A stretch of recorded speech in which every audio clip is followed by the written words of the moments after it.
Shalom dan salam sejahtera. Bacaan Renungan Harian 24 Agustus 2026, Isnin. Tema, agar kita tidak lupa. Mari berdoa. Bapa Surgawi, masa ini kami mahu membaca firman Tuhan. Kami memohon, biarlah kiranya Roh Kudus Bapa masuk ke dalam hati dan pikiran kami, agar kami bersedia menerima firman-Mu. Dalam nama Yesus, kami berdoa. Amin. Tajuk bacaan, Konspirasi California. Ayat inti, tetapi Yesus mengetahui pikiran mereka, lalu berkata kepada mereka, "Mengapa kamu berpikir begitu dalam hatimu?" Lukas 5 ayat 22. Berpikir boleh menjadi perkara yang baik, tetapi ia tidak semestinya baik. Itu benar, terutamanya apabila ia didorong oleh teori konspirasi.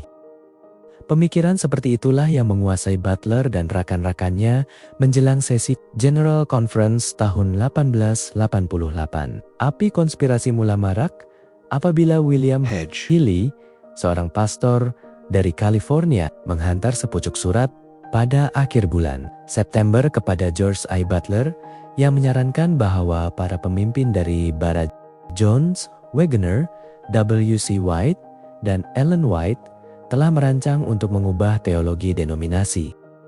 Sebelum surat Healy tiba, Butler kelihatan masih stabil secara emosi. Dia memang tidak senang dengan isu-isu yang diperdebatkan berkenaan Kitab Daniel dan Galatia. Tetapi surat-surat daripada W.C. dan Ellen White pada bulan Agustus telah meyakinkan beliau bahwa perkara itu wajar diberi ruang untuk dibincangkan. Namun, Butler yang sememangnya sudah berada dalam ketegangan sebagai Presiden General Conference menjadi sangat terganggu apabila menerima berita yang kelihatan baginya seperti satu konspirasi terancang hanya beberapa hari sebelum sesi Minneapolis bermula. Tiba-tiba, segala peristiwa dalam 2 tahun sebelumnya mulai kelihatan masuk akal baginya. Alasan mengapa keluarga White begitu gigih memperjuangkan agar Jones dan Waggoner diberi peluang menyampaikan teologi mereka ialah karena mereka semua sebenarnya berpakat. Sudah tentu, Butler menyimpulkan bahwa inilah satu konspirasi paling berbahaya dan satu ancaman besar bagi kepercayaan Adventisme yang telah lama terbukti.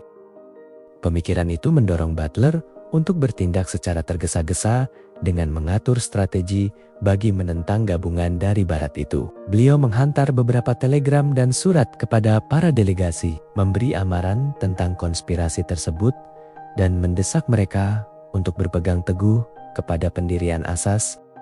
Sementara itu, keluarga White, Waggoner, Jones, dan para delegasi dari California tidak menyadari bahwa mereka sedang dianggap sebagai dalang oleh kumpulan di Battle Creek. Seperti yang dikatakan oleh W.C. White, dia polos seperti angsa tentang salah faham tersebut. Dan tanpa mengetahui apa-apa, mereka dari barat akhirnya bertindak secara tidak sengaja mengukuhkan tanggapan salah pihak Battle Creek. Berpikir dengan betul sudah cukup sukar. Tetapi apabila pemikiran dicemari dengan teori konspirasi, ia menjadi mustahil secara emosi. Kita masih perlu berhati-hati dengan cara berpikir seperti ini dan berdoa agar kasih kurnia Tuhan membebaskan kita daripadanya.